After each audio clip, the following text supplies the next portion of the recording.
Guys, welcome back to According to Allie. So we are in the year 2026 and I am your host, Allie Langan. This is According to Allie. So with New Year's comes new things, right?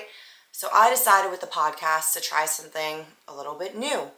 So I released 2 Google Forms. Again, they're completely anonymous. I don't know who you are when you're answering the questions, but the 2 Google Forms are Ask Allie Anything, which is where you guys can ask me any questions that you have about myself.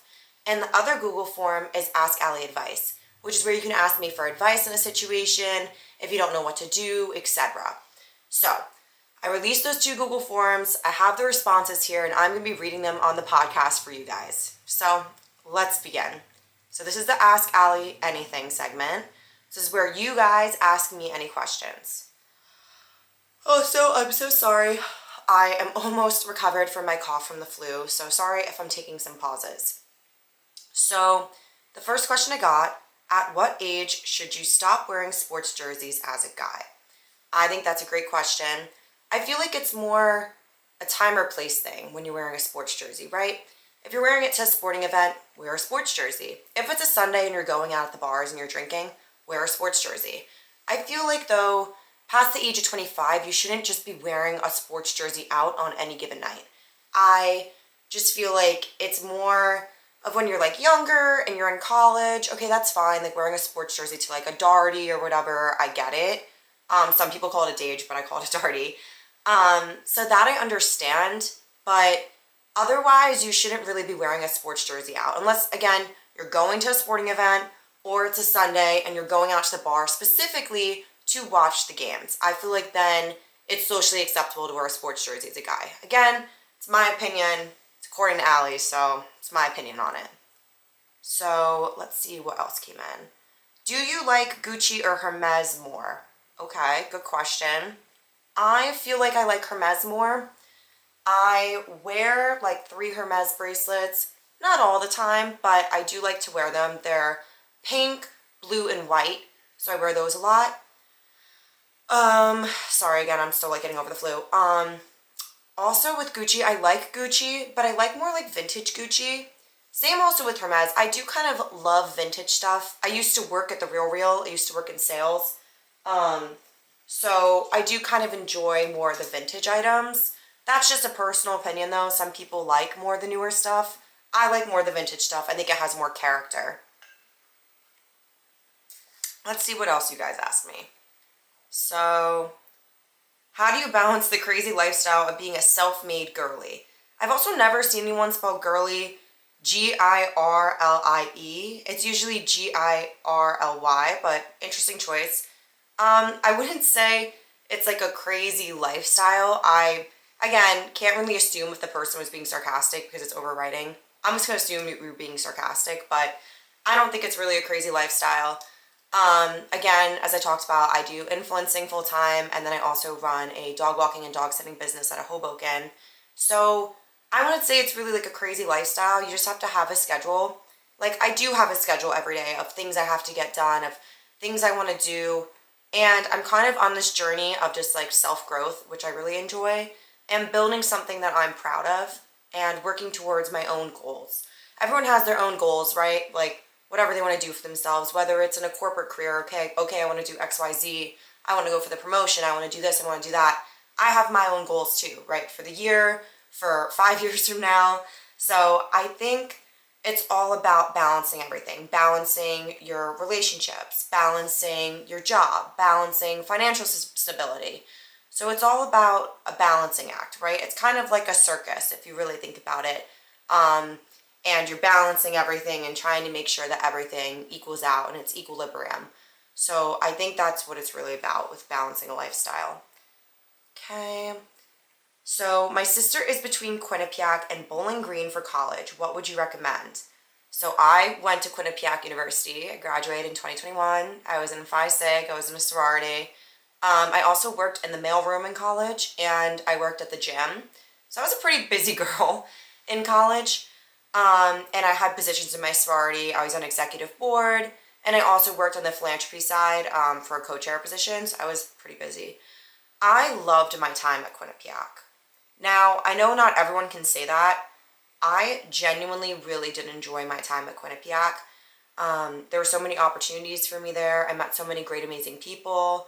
The academics were tough. Like, I'm not going to say they were easy. I was a marketing major. I take accounting, I take finance, But it was a fun school. Like, socially, there were a lot of things to do. It's a big bar school, so we'd go out a lot in New Haven. Or, again, I was in Greek life, so I'd go to, like, a lot of different mixers with Greek life. So I really did enjoy Quinnipiac. Now, Bowling Green in Kentucky, I knew, like, one person that went there. I don't know a ton about the school, so I can't really speak to experience with Bowling Green. I heard that it was a fun school. The person who went there liked it.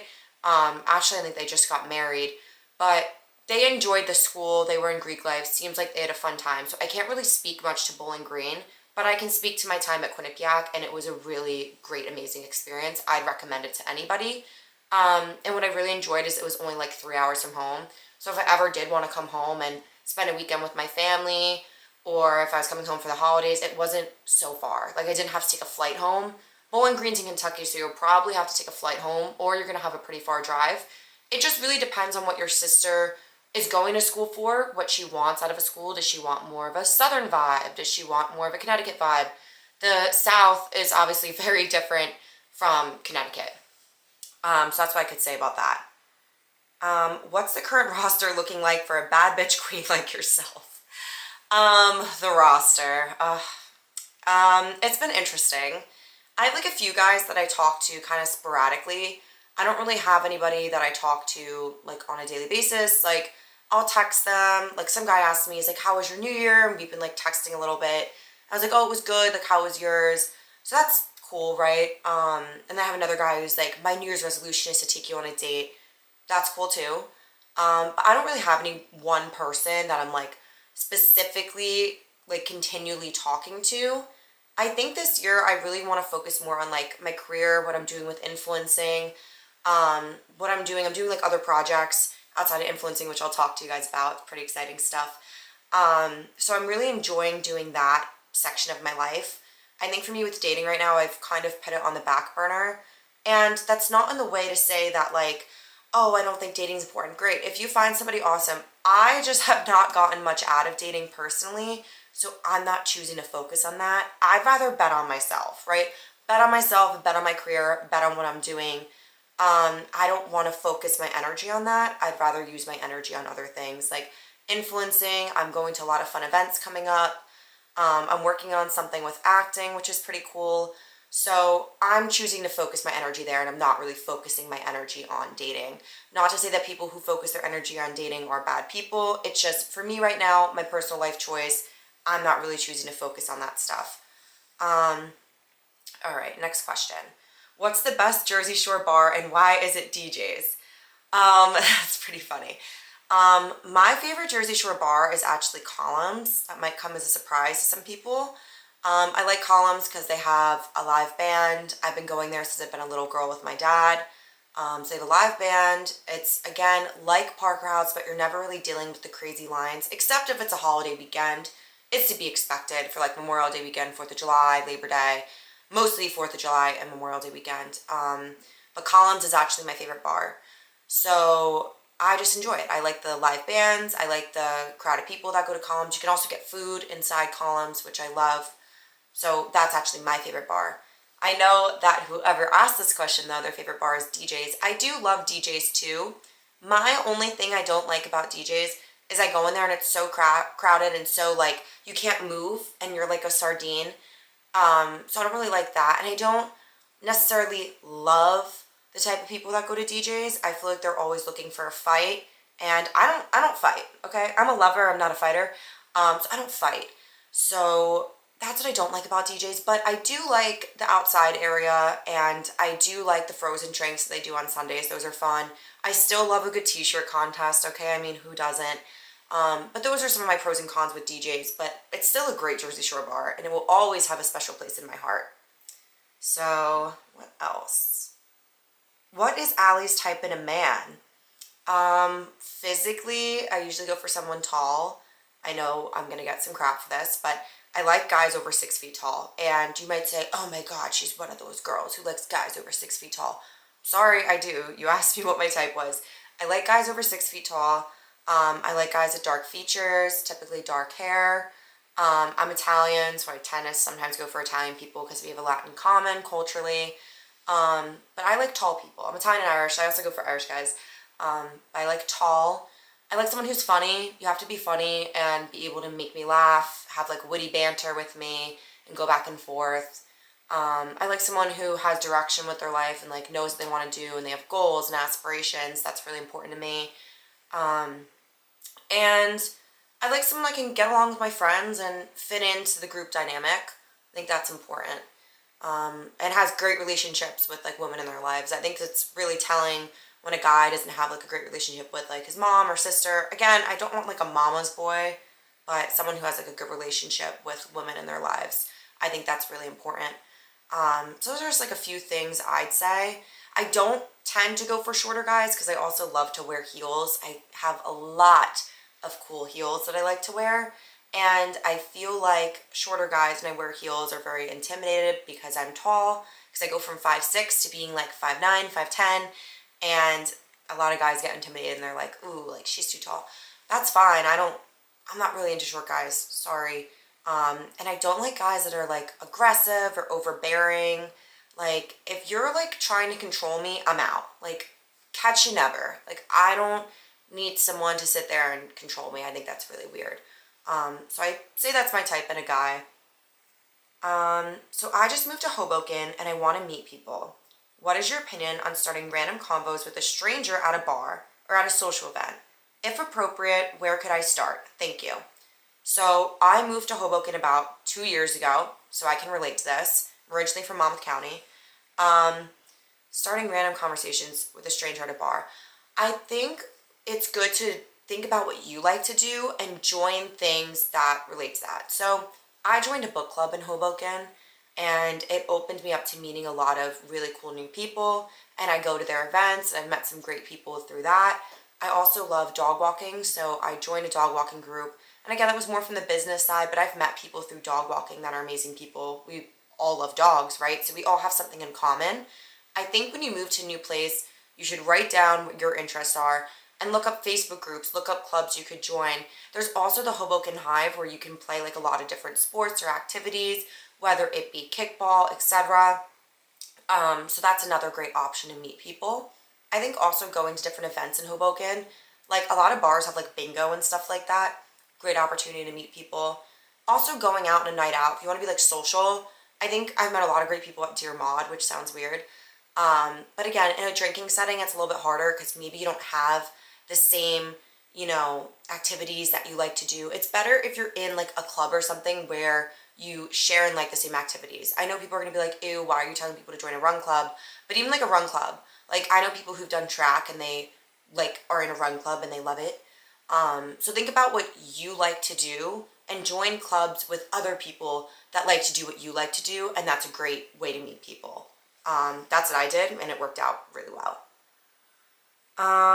Yeah, I'm not reading this one because it's inappropriate. So is this really anonymous, LOL? Well, what do you think? I didn't mention any names, and I can't because I don't know who said what. So that is the Ask Allie Anything segment. So we're going to go to my Ask Allie advice. Let's see. Okay. This person just wrote a non-dating advice. Is this real or fake? I would say it's pretty real if I'm on here giving advice. Okay. What advice are you looking for? Have I ever had a situation like this and how did you deal with it? Any tips? Yeah, that one's not appropriate, not reading that. Okay. Someone writes, do you think I should marry a DJ's Hoboken guy or a Parker House West Village guy? Are the DJ's guys more fun? What have you tried, if anything? Kiss one at each. What do you think? Be honest, what do you think I should do? I don't know. Okay, so it's about dating. Okay. I am very, like, this sounds bad. I don't really want to get married. So if you want to get married, I can give advice on that. But I don't really want to get married. I would probably marry a Parker House guy, personally speaking. I found a lot of guys I meet at DJs can be really aggressive and they like to fight, a lot of them. I've been going to DJs for over like 4 years, almost 5. Same with Parker House. I feel like with Parker House, the guys are more chill and like relaxed. A lot of them are finance guys, which are my usual type. But I know you think the DJs guys are more fun, but you have to think about like what you really want. Like, what do you really want if you got married to someone? What are you really looking for out of a relationship? What qualities are you looking for with that person? And that should answer your question. For me, I like someone a little more chill, a little bit more laid back. So I would pick the Parker House guys. And Parker House guys are fun. While they might not be fist bumping, they're still a good time. I don't know if you've ever been down to God's Basement, but it's fun with the live music and it's a vibe. I would pick the Parker House guys if it was me. It's a good question. What's your situation? Between living in Murray Hill or Hoboken, what should I do? Are Murray Hill guys the same as Hoboken guys? You haven't tried anything. Where should I live? Hoboken, you heard the guys are cute. Okay. So I have lived in Hoboken now for 2 years. I've gone out in Murray Hill. I actually have a friend that lives in Murray Hill, so I've gone out in that area. Murray Hill is more of a younger crowd. Not to say that Hoboken doesn't have young people in it as well, but it's more people that have gotten like right out of college and they moved immediately to Murray Hill, right?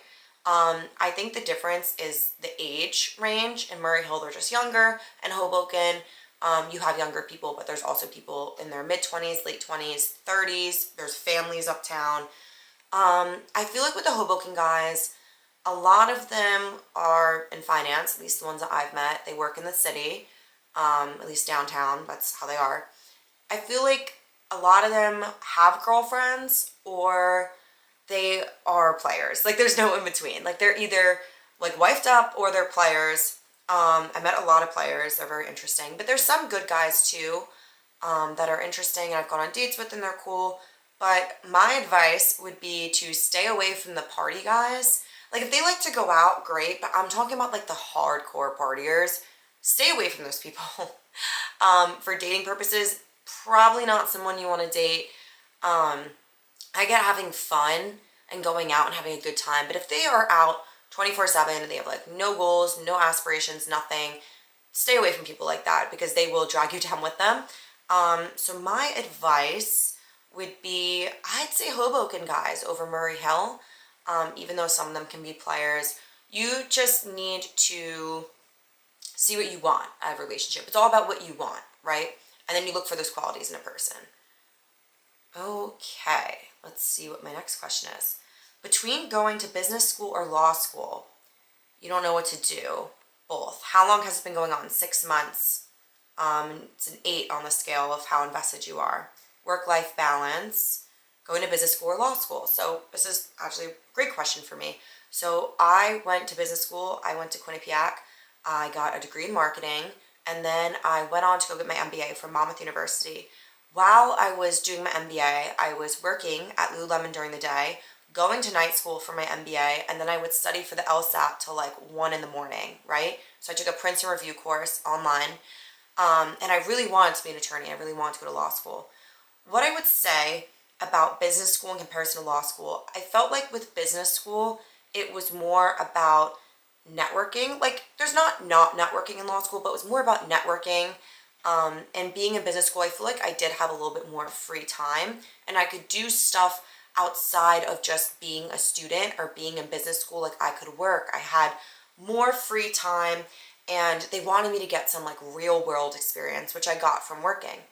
When I was in law school, I feel like I had no time to do anything, at least for the first year that I was there. I only did like 1 year. I felt like I didn't have as much time and there was more of like a time constriction. And with law school, it was so serious that I felt like I was losing a little bit of my personality, a little bit of my wittiness, and I felt like it was dulling my personality a lot. And that's part of the reason I wound up leaving. But if you're between business and law school, you got to think about like what your long-term goals are. Do you want to be a practicing attorney? Do you want to be a non-practicing attorney? Think about what you want to do after business school or law school. That's where your decision is going to come down to. What do you want to do after that? What do you aspire to do? What do you aspire to be? Do you want to run your own business? Do you want to create your own brand? Then maybe you should go to business school. If you want to be a practicing attorney or someone who reviews contracts or like will probate law, something like that, then maybe law school is the route for you. What do you really see yourself doing? Or you could go the route of working for a nonprofit and being an attorney. What is your driving force? What do you want to do with your life and how do you want to do it? So school should be a tool for you to reach the end goal of what you want to do. So you got to think about what you want to do, and that should answer your question. What's the next question I have? This one's funny. Okay, Allie, I need advice because I did something so dumb and I'm embarrassed. A guy was hanging out at my place and he pissed me off because he wouldn't take his AirPods out. Like, hello, it's a privilege to see me. I went to the bathroom, saw the case next to the sink, so I flushed one of the AirPods down my toilet. It was a panic situation, kind of thrilling, but now I feel weird because I don't know how to handle it in the moment, and he was freaking out looking for his missing AirPod. So I kind of downplayed it, and now he won't stop asking me if I found it. Have you ever done anything like this to a guy? Is this a normal response? Am I the problem? Do I come clean after the fact, or do I just block him? Okay, this is funny.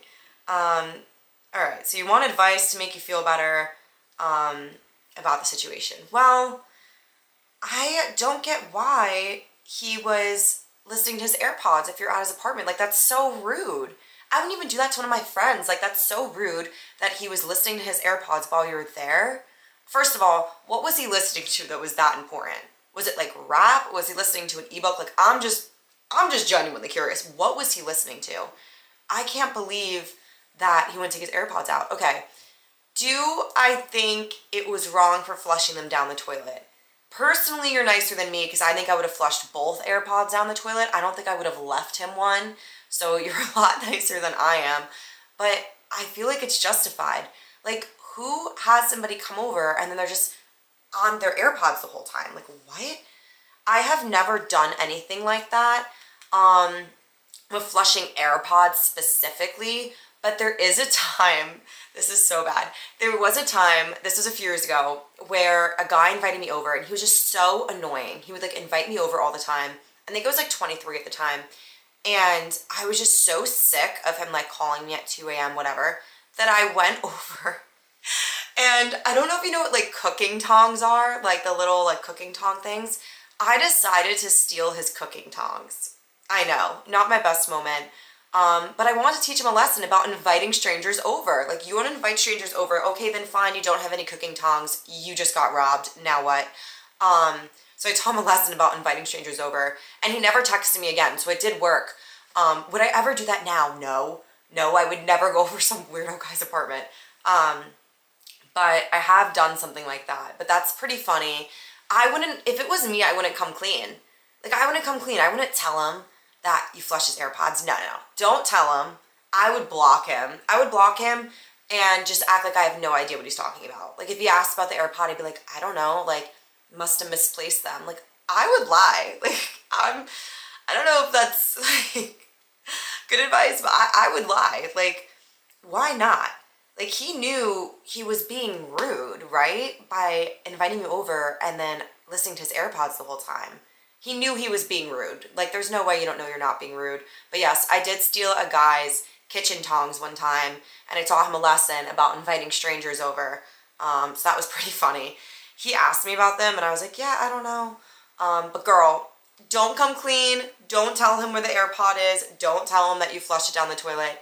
He's probably going to find out when he has an issue with his plumbing in like a few months from now and has to call someone and they find the AirPod. But honestly, I would not be telling that man nothing. I'd block him. Next question. How to stop saying no to people without feeling guilty. How to stand up for myself. How to say no without feeling guilty. You haven't done anything about it yet. Don't always have to say yes for people to like me. It's been going on forever. And it's with friendships.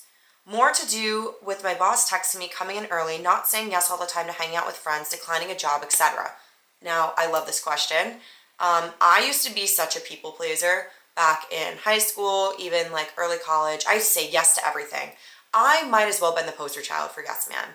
So in relation to this, it's okay to say no because every time you say no to something, you take back a shred of self-respect. You have to think about if it's worth your energy, right? Is it worth my energy to do this? Is it worth my energy to go hang out with this person?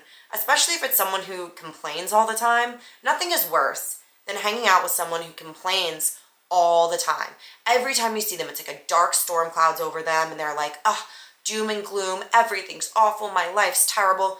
Nothing is worse than hanging out with a whiner. I can't stand it.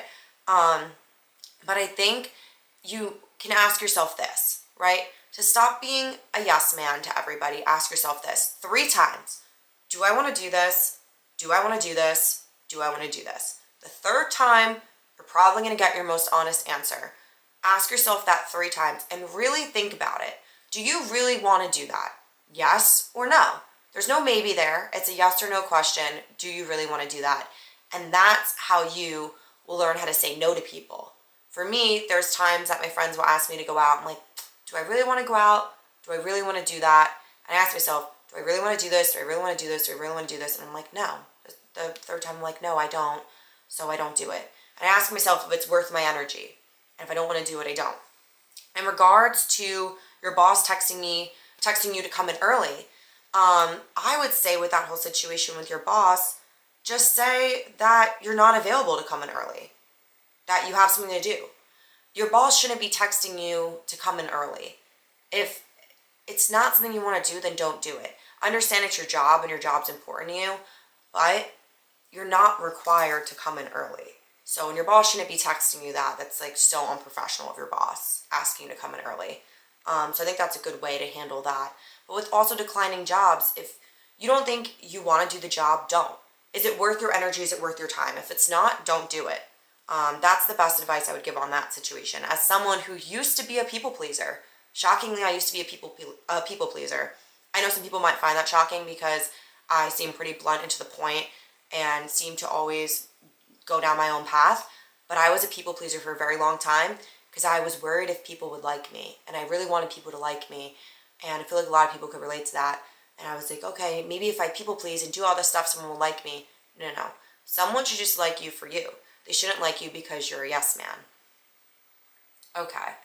Let's see. Okay. This is another question about dating. I haven't been interested in dating for years because I dated someone really young who had insane money and my brain literally hasn't been the same since. At the time, I didn't even realize how rare that was. I walked away, found out later he actually had red flags, so I don't want him back. But emotionally, my baseline never recalibrated because I never seemed to meet men doing as well as he did. If I do, there's always something wrong with them, either full of themselves, physically unattractive, or older. If I actually am physically attracted to them, most of the time they're not doing as well as he did. So that turns me off too and makes me unable to envision a long-term future with them. So I've just been off, emotionally and physically unavailable, and I want to get out of this error and find men like that again. What advice are you looking for?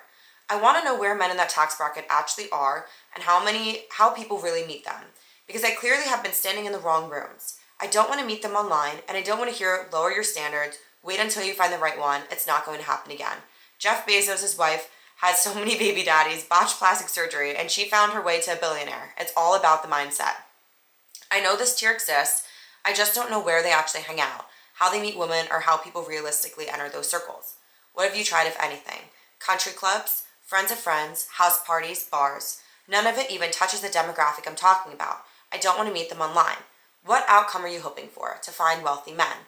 Be honest, what do you think you should do? Develop a plan with friends that would also be interested in making this a priority of ours to find our way into the millionaire-billionaire circles. Maybe Cassie Cipriani, Yale Club, etc. How long has this been going on? 2 years.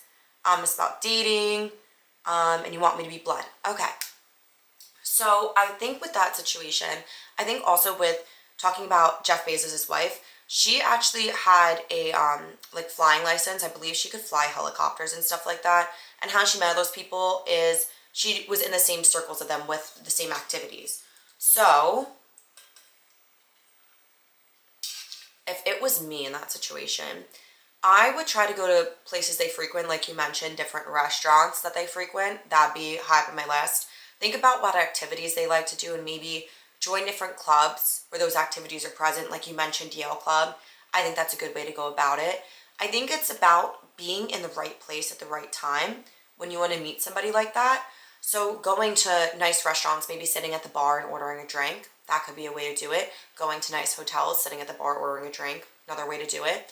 I think other ways to do it, like you mentioned, joining those clubs or being in the right place at the right time and doing the same activities that they do. That's how you meet people with shared interests. I know you mentioned like country clubs and stuff like that. That might be a good way to do it too. But I think networking events too could be another good way to do it. So you just, again, seems like you know what you want, which is a good thing. It's good to know what you want. So since you know what you want, I think it's just about being in the right rooms, like you mentioned. You feel like you've been in the wrong rooms, which is relatable. It's best to meet people like that in person. I personally like just meeting people in person for dating. It's just better. Online, it's tough because, you read their message, then you're playing like phone tag with the person. It's like a whole damn thing. So I think this would be a good way to go about it. And again, joining clubs and joining things that you like to do, but that they also like to do. I know a lot of people who are in an upper tax bracket, they like polo, right? There's that polo event every year out in the Hamptons. So being in the right places at the right time, I think has a lot to do with it. And kind of like following that crowd. Let's see. Okay, so those are all the questions. And what we are going to talk about next is about the Stranger Things finale. So going off of advice, I want to give some feedback on what I thought about the Stranger Things finale. I don't know if any of you watched Stranger Things or you watched the finale as well, but I know there was some mixed reactions online about the finale. So first of all, I got spoiled from the Stranger Things finale because I went on TikTok and I saw a bunch of the spoilers, which sucked. But what I liked about the finale is I feel like each individual got their own ending. I know people didn't like Eleven's ending. Hot take, I liked Eleven's ending. She seemed to be in a different dimension and she saw the waterfalls. Some people think she died in the finale. I don't think she's dead. I think she's in a different dimension. And she was enjoying the waterfalls that Mike said that he would take her to. Going off Mike's ending, I like that he's a writer. It makes sense. He was the leader of D&D. It makes sense that that's his ending and that he continued on with the writing path. Going off of that, him sitting outside with Hopper and Joyce, their ending makes perfect sense. Going to the restaurant, them getting engaged, the restaurant that they had been saying since season 1 that they were going to go on a date to. Hopper said to her, we're going to this restaurant, we're going to go on a date. And then they sprinkled in, right, a little Easter egg about the Montauk Project with Hopper saying, oh, I'm going to take a higher paying job out in Montauk, which if you know, the Duffler brothers were originally going to name Stranger Things the Montauk Project. So they dropped that little Easter egg for us. Going off the rest of the characters, I really like that Will moved out to Minnesota and he got out of his hometown and he really embraced his sexuality. I think that was super important for the series. I like that Lucas and Max wound up together. I feel like watching a few past seasons, like I think it was season 4, season 3, Max kept trying to push Lucas away, but he was really there for her and helped get her out of the abyss. I like that she still skateboards. That's like really central to her and her character. Going off the other characters, Jonathan makes total sense to me that he went to film at NYU. He was with that camera from literally season 1. That totally clocks and makes sense. I like that Nancy, she went to college, then she dropped out and she worked for the Herald now and works in reporting. That makes total sense. Because Nancy, if you remember in season 1, she was so straight-laced with school. And I feel like throughout the seasons, we've seen her kind of drop that act. I mean, Nancy from season 1 and Nancy from season 5 are like two different people. And I like that she didn't wind up with Steve or Jonathan and she had her own path and her own career and was independent. Going off that, Steve makes perfect sense being a coach. He was a mentor to all those kids and grew so much as a character throughout the series. That to me makes total sense. So I like that about each one of the characters. I feel like each one of them had their own career and own thing that went on. And then Robin, of course, she runs Rockin' Robin. She runs the radio station. That again makes total sense to me too. So those 4 characters, I like that none of them were like romantically tied and they all had their own career and their own path. I think that was really important to the series. It made a lot of sense, right, with all the different characters. So they all got kind of their own ending. Of course, Callie perished. I think that makes sense though because she foreshadowed it by saying that her whole purpose was to defeat Vecna. She accomplished her purpose. You know, she died a little bit before that, but it made sense for the series.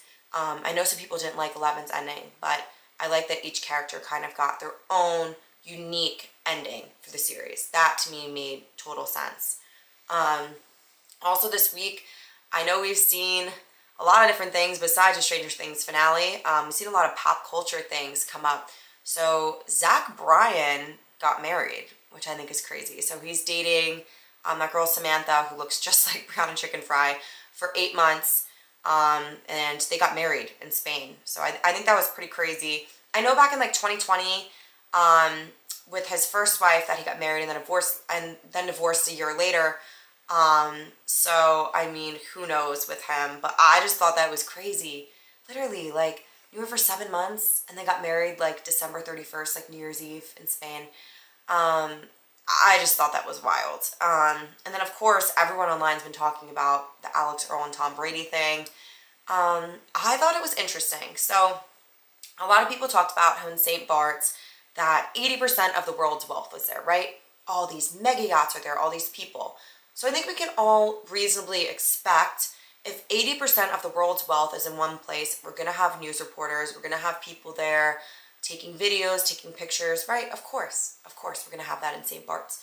So my whole thing that I wonder with the Alix, Earle, and Tom Brady situation, did they know that someone was probably going to film them? I mean, yeah, right? You're in St. Bart's, 80% of the world's wealth is there. You guys are well known, you're public figures, you're known. Of course, someone's going to take a video. Do I think it was planned to get more people talking about the two of them because maybe they have some projects coming up? I mean, maybe, right? It could have been planned. So I think there might be some truth to that where it could have been planned. I don't think she's going to be doing anything with Tom Brady. I think it was more a publicity thing. And I think it got people talking about the two of them. Maybe they have upcoming projects coming out, and that's why they did it.